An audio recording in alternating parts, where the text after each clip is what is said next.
I thought you were one of the best HUD secretaries of my lifetime. My first impression, you're too nice for politics. Yeah, maybe that's why I'm out of politics.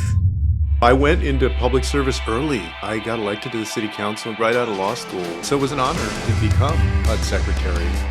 You're seeing housing and homelessness at the 30,000 foot level. Can you explain the federal government's role?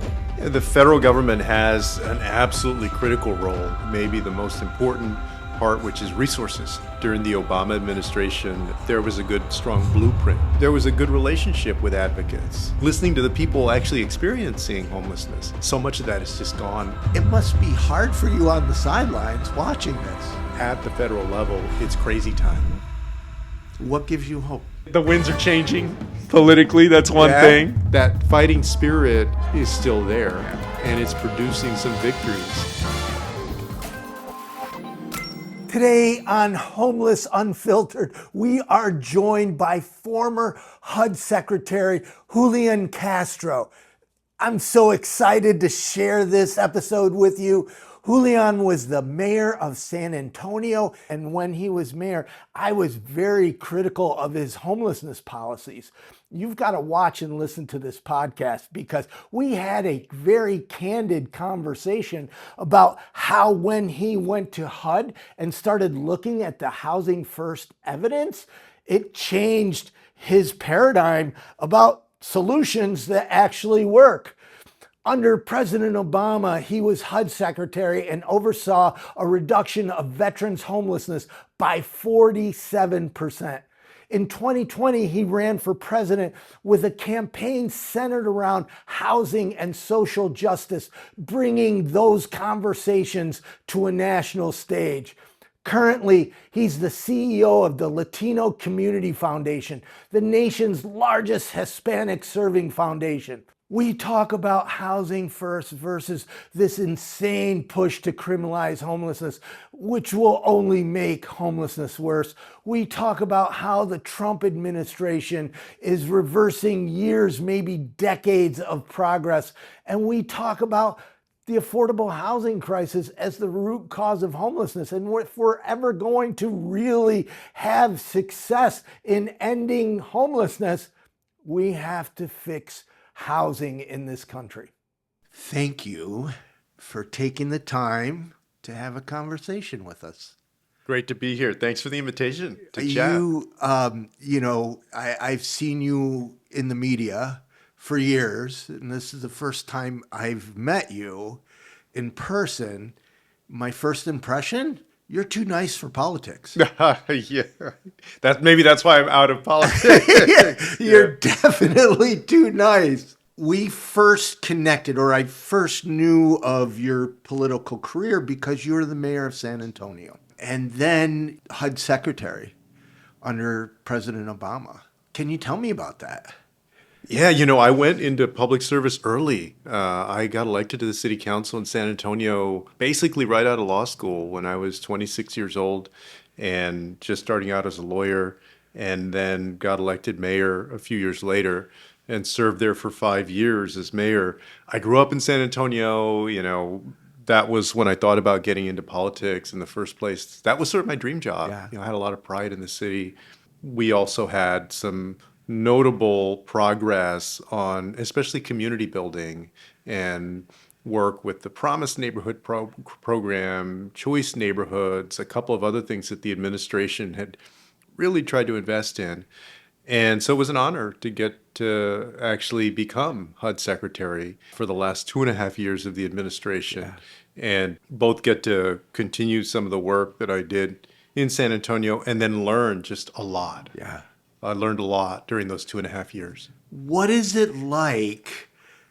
I mean, you're seeing homelessness, and HUD does more than just homelessness, but you're seeing housing and homelessness at the 30,000 foot level, far above anybody else. And can you explain the federal government's role in preventing and solving homelessness?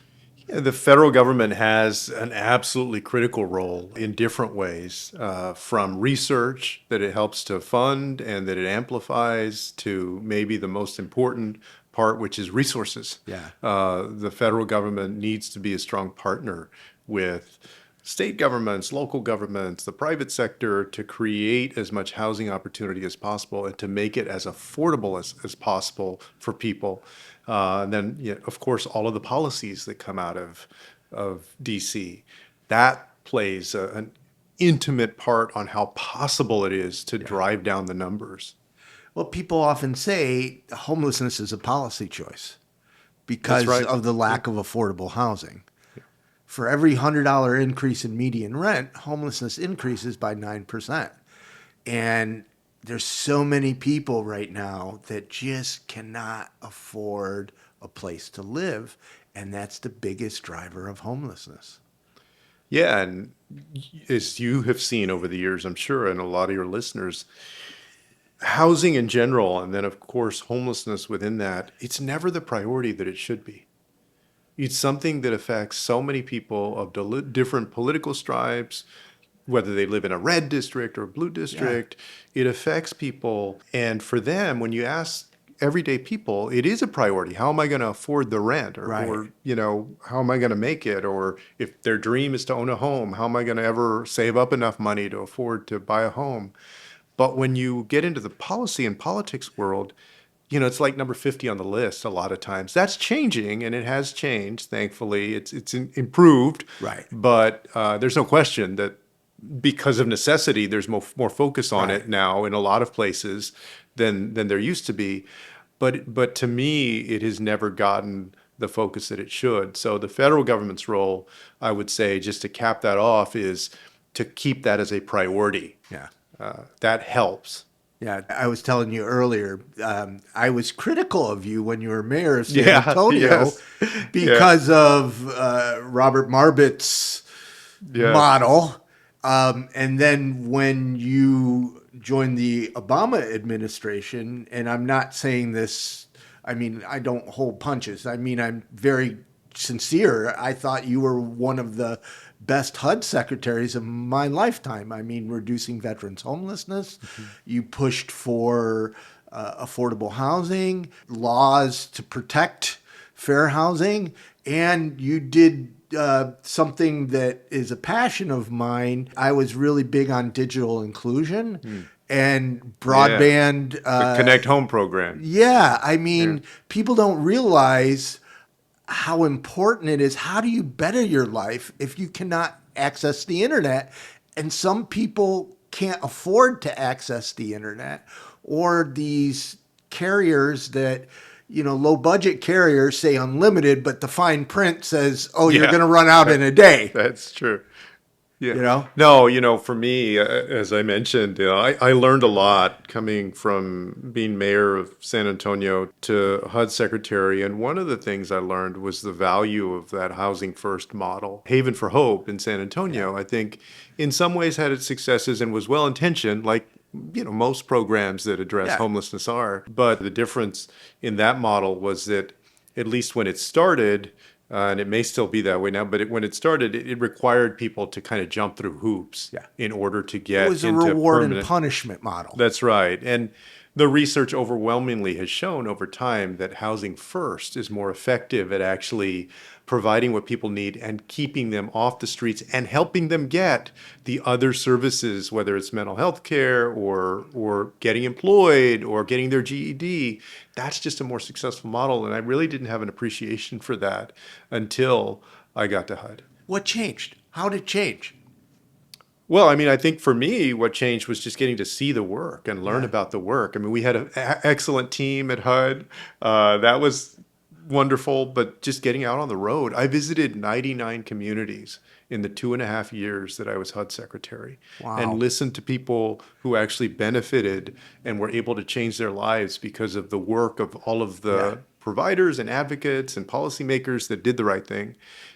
For me, that's what made the difference. Housing first, or supportive housing, as a model works. Sadly, it's never really gotten the resources to scale. And that's where it's failed in a few communities, not because the model doesn't work, But as we were talking about earlier, it's never become a priority, or because, and I understand why this happens, I don't agree with it, because of politics and pressure, it becomes a housing only without the supportive services, and that's not really housing first. Yeah, and it goes back to the fact that oftentimes these types of investments in people have been underinvested in and Right. not prioritized. And I remember when I was secretary, we had two different West Coast mayor summits. The mayors of LA, Portland, San Francisco, Honolulu, Seattle, and I could see with those mayors who wanted to do the right thing, it was also very tough because oftentimes, and this happens all the time, happens now, right? You have unsheltered homelessness, you have encampments, you have people who are sleeping on the street, and they have their constituents saying, hey, basically take care of this. Right. Basically get rid of this mess. Right. And so the politician is feeling this pressure, and the quickest thing to do is, okay, just put some people, over here somewhere, but not, okay, really invest the time and resources to find them a meaningful place to live. And as you say, go beyond that with the services to truly make it supportive housing that will save you money in the long run, but that oftentimes is not money they have right now in their budget. So they're in a very tight, they're in a tough position. And the best that you can hope for is that they do as much as they can and they commit long term to that model. Because I really do think that ultimately it does work. Well, we've been going in the wrong direction recently. No doubt. And I don't know how much you want to talk about that, but there's this push for a punitive response, for criminalizing homelessness, which doesn't make any sense because we cannot arrest our way out of a housing crisis. We just can't. And when someone gets out of jail, they're still homeless. And with homeless numbers growing because of the lack of affordable housing, these criminalization policies that people are pushing are just going to make homelessness worse. That's absolutely true.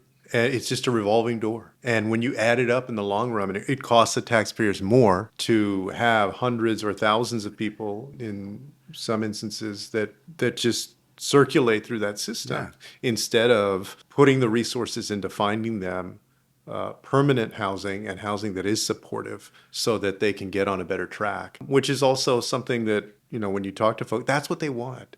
As you know, over the years, people have been caricatured, whether we're talking about the Reagan years or time since then, as, well, it's a bunch of people that homeless by choice and, that people are so far gone that you can't help them. And I'm not saying that there are not some individuals it's tough to get to people, but that's the work and that's the commitment.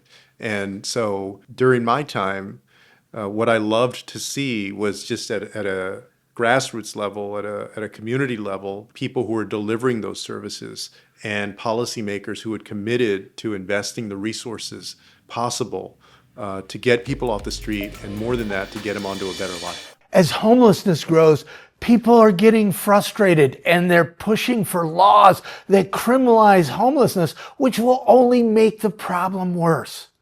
Invisible People reaches more people, educating them on homelessness than all other homeless sector nonprofits and campaigns combined.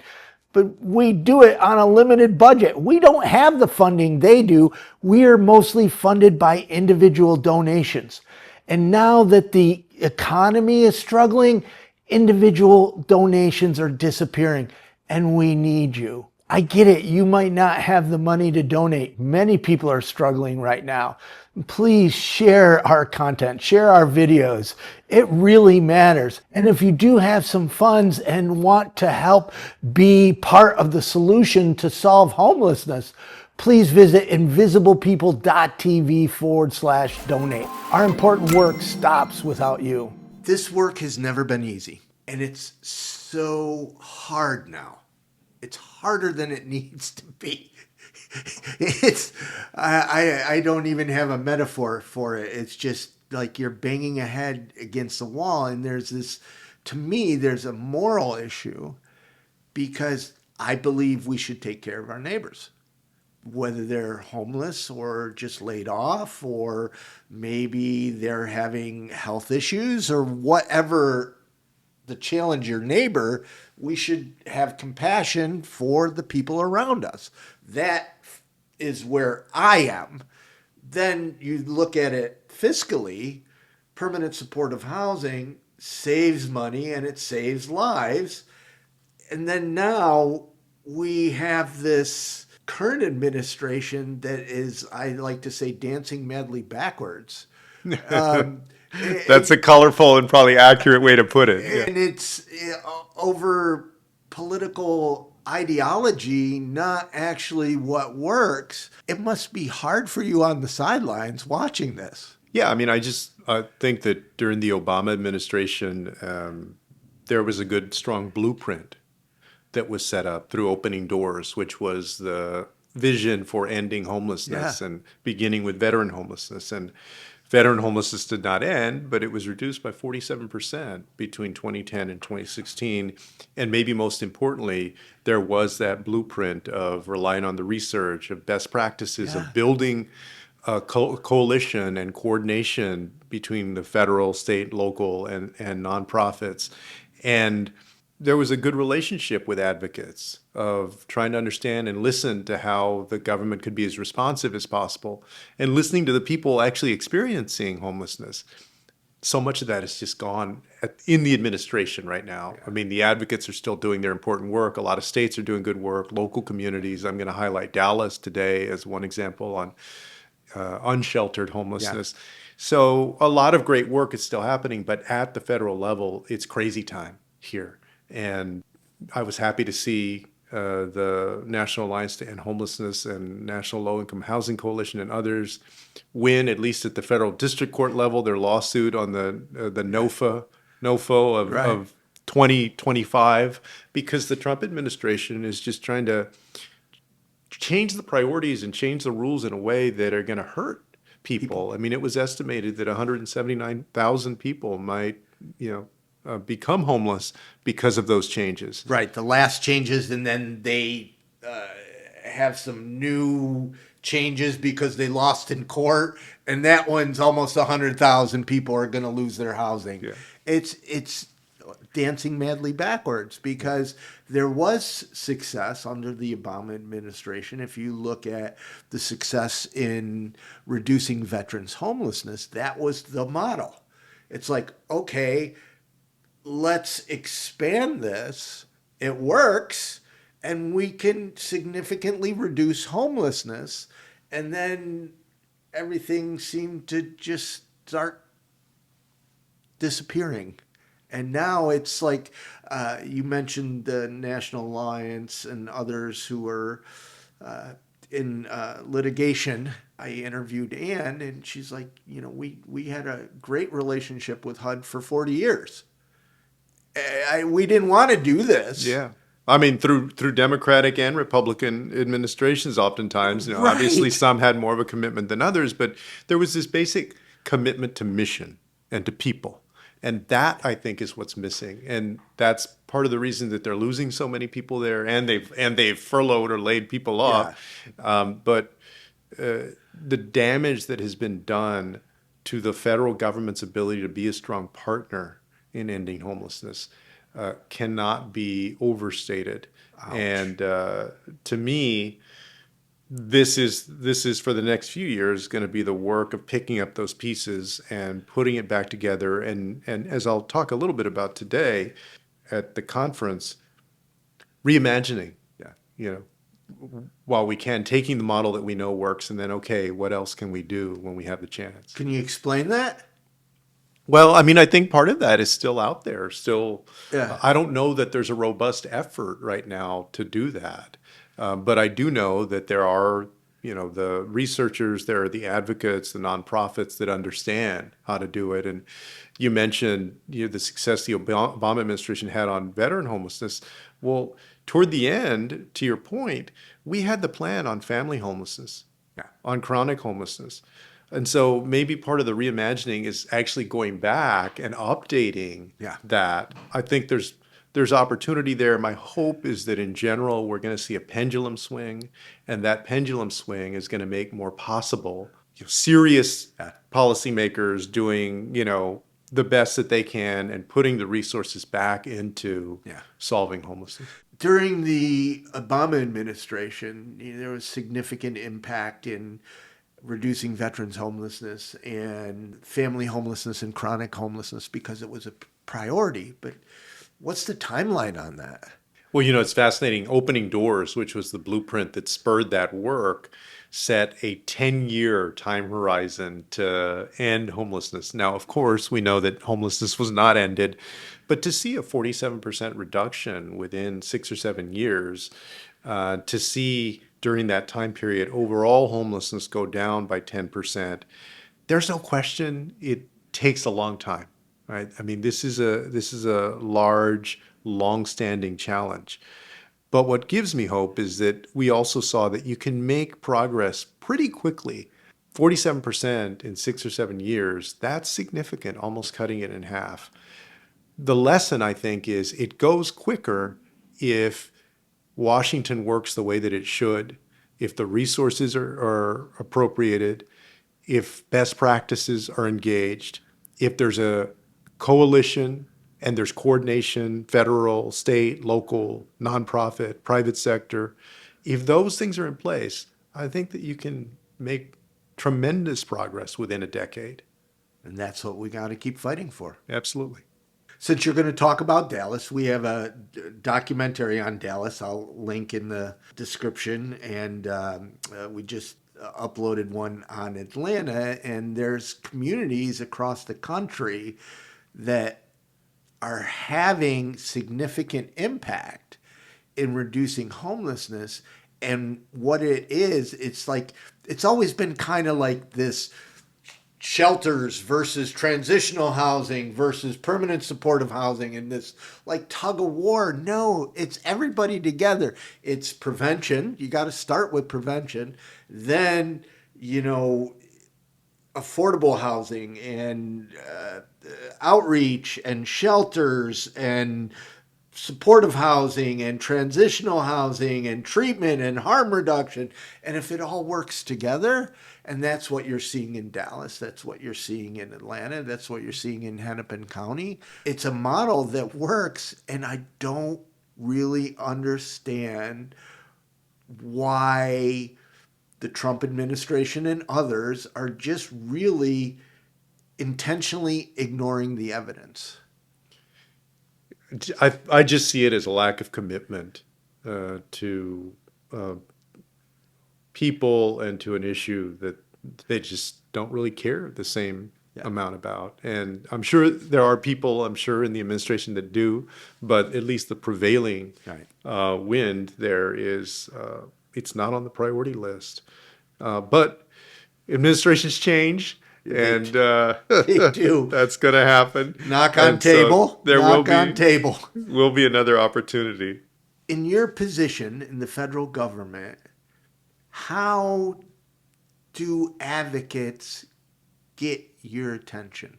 I know you're no longer there, but I'm just saying, what are your best tips for advocacy for, a lot of times you have nonprofits and advocates that are saying, email or write your legislators, or, you have these Capitol Hill days. And to me, a lot of it is a dog and pony show, but I know some of it works.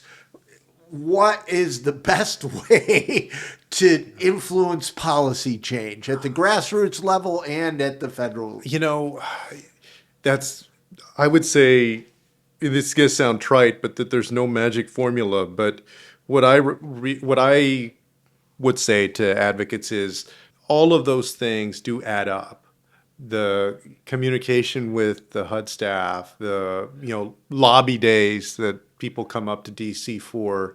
Also, one of the smart things that some did, and that even got my attention and the attention of others at HUD, was really going through their congressperson or their senator and asking if they have a strong relationship with that person, asking them to help facilitate a meeting or phone call, I guess these days, Zoom call or something. right. If I had to choose one way, if somebody said, hey, I'm an advocate, what's maybe the best way, the quickest way that I could get the attention of somebody that's high ranking at HUD, I would say go through your senator or your congressional representative.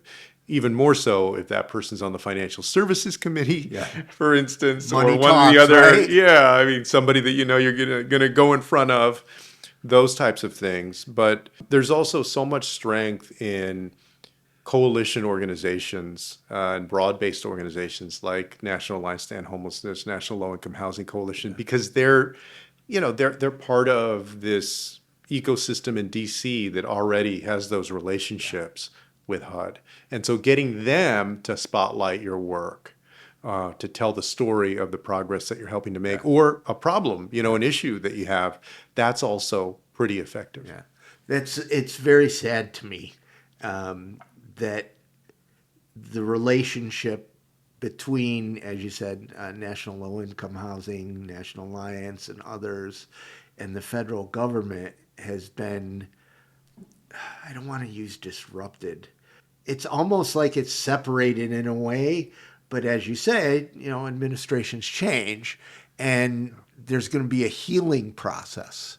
Well, and I would say also, right, of course, there are the political appointees and there are also the lifers, the staff members that are doing the work, right? And even though we've lost a lot of great non-political team members at HUD, there are still people that have been there and know the work, have a commitment to the mission. And so sometimes those relationships that are not necessarily with the assistant secretary or the secretary or one of the political appointees can be vital in getting good work done, or at least also moving that up sort of the chain of command to get the attention of others. But yeah, I mean, right now, I wouldn't use right now as a great example in general for anything when it comes to solving this challenge, because these guys are not it. I mean, it's not on their radar. They're trying to go backward, like you say. This is just not the best time. And so I would just say, keep doing the work as much as you can at the state and local level, and then fight in court to stave off the worst of it, which is what groups are doing, and prepare for the relatively near future when I think we are going to have another opportunity. I believe strongly that all of it matters, but the real battle is at the local level. The state matters, and of course, the federal government matters. But we're in a time now that is different when you're in office. I mean, I'm sure there's been some of this throughout history, but we live in a time of misinformation, intentional disinformation, propaganda. It's just crazy. It's hard to make the truth louder against all this negative rhetoric. And, they've weaponized homelessness and immigration and LGBT and, for a political agenda. And it is just literally insane.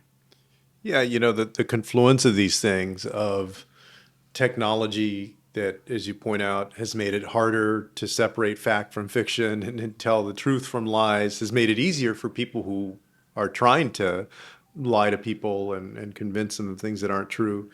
And then also a changing economy now with artificial intelligence and COVID that we went through, and the way that people are living now versus before. It's this brew of factors that make it, I think, tougher in a lot of ways to be able to fund this work. Because all of the caricaturing, the stereotyping, stigmatizing, whether you're talking about people who are homeless or people who are immigrants, in some ways what they share is it's easy to characterize people as lazy, or that they're taking something from the average citizen in the country, or to breed a resentment in voters. Right. And that's a play that has been run with a lot of success in the last few years. I do have some hope. Like I said, I think the pendulum is swinging. I also think, for instance, that this concern that people have about changes that happen because of AI and perhaps, what's going to happen to their job, like how secure is their future?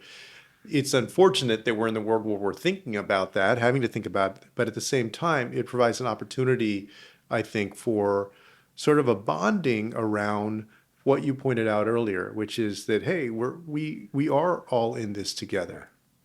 And to the extent that people see more and more that we are all in it together, however they get there, that provides a chance to actually make progress for everybody. I will not give up on the belief that the truth will win.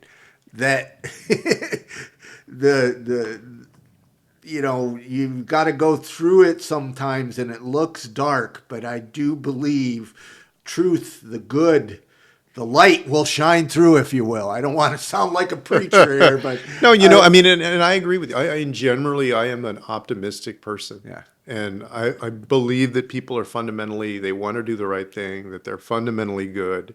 And also, maybe most importantly for this time, that they search for that. Yeah. In their soul, they search for that, for the truth and the humanity in people. When I first started doing outreach, there was a woman that was training me, and she said, you have to have a tape in your head of that success story, and you got to keep playing it because they don't happen enough. And you just got to keep remembering that. And that's always stuck with me. But it's harder to replay that anymore because you're seeing all this madness that is so hard. And for me, it's like, these are smart people. How can they be pushing for a punitive response when they've looked at the same evidence that we all have? And they continue to push for policy that is going to hurt everyone, not just homeless people, not just low-income people, not just immigrants, not just LGBT. It's going to hurt all of us. Yeah, I think it's, part of the politics, probably because for some people, it's easy. That feels good. There's an encampment of people, and they're an eyesore to folks in the community. That's how they're described, and described in a lot worse ways than that. And the easiest thing to do is just clear that out. Yeah. And who cares where they go? Who cares where they end up? They're just out of the way. Yeah. They're not making your neighborhood look, bad or whatever. And that's where the concern, I think, of the current administration ends. But really, the humanity and even if I don't, it's not the first thing that the way that I look at it, but even if you wanted to analyze it, like you say, in terms of what you're saving taxpayers in the long run, it's much better to have a more thoughtful and comprehensive approach. And so I think we'll have an opportunity to do that again. And we need to take some of these local examples, whether it's Dallas or other places, and learn from them, be able to share the model that they've established, and be able to fund great efforts again at the federal level. You're right. The public just wants homelessness gone. And what people don't realize is the punitive response, where you're pushing them out of the way or pushing them into jail, and when they get out, they're still going to be homeless. With homelessness growing, if we don't fix the affordable housing crisis, I mean, it's going to make everything worse because you're just compounding. You're not solving the problem. Yeah. And down the road, let's say 5-10 years, it's going to be a much bigger crisis than it is today. We might get to the point, and I believe we will stop dancing madly backwards. Yeah. We might get to a point where there's no return, but I think everything, the pendulum will shift by then. Hopefully. Yeah, I believe that it will. I'm confident that it will. And one of the things that I am heartened by is just all of the brain power, the excellence, the commitment, the heart that exists in advocates and nonprofit teams across the country, and the research that has shown us how you actually get it done. And like I said, and I believe fundamentally that people, when they think about it, that we can get folks to choose the right path. What gives you hope? The winds are changing politically. That's one thing. But yeah, just, the progress that I do see out there in different communities, knowing that a lot of the familiar faces that I see here are still out at work and sharing their knowledge and, still We're not going to stop fighting. making a difference. We're going to fight harder. That fighting spirit is still there, and it's producing some victories. And maybe those are not as high profile as they once were, but they're absolutely there, and they're making a difference in people's lives. And that's hopeful. What are you doing now? These days, I lead the Latino Community Foundation, which is the nation's largest Hispanic-serving foundation. It's based out of the Bay Area. I'm still based in Texas, but I spend a lot of time traveling between Texas and California. We put dollars into civic engagement work, power building, economic justice, and opportunity work. So for me, it's been wonderful to jump into a new sector of philanthropy, but also feel like I'm still making a difference and helping others to be able to make a difference in their local communities. It's mostly been a California foundation, but earlier this year we released a strategic plan to eventually become the first ever national Latino Community Foundation in the next decade, starting with the Southwest. So we've started to make grants into the Southwestern states as well, and very proud of the team at LCF and the work. And I'm hopeful there too, that things are going to improve as this pendulum swings and we have more opportunity. Any last words?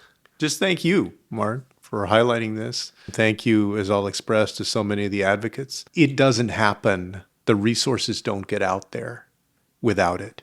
I can tell you firsthand that it makes a difference. So thank you. Thank the so many people that are listening that in their own right, I'm sure, in their own communities are making a difference in different ways. Keep it up. Keep fighting. Keep going. Things are going to get better when it comes to the federal government. 2 years, which is what I think it'll be, is really a heartbeat these days. And there will be a better opportunity from a federal government perspective to go in the right direction again.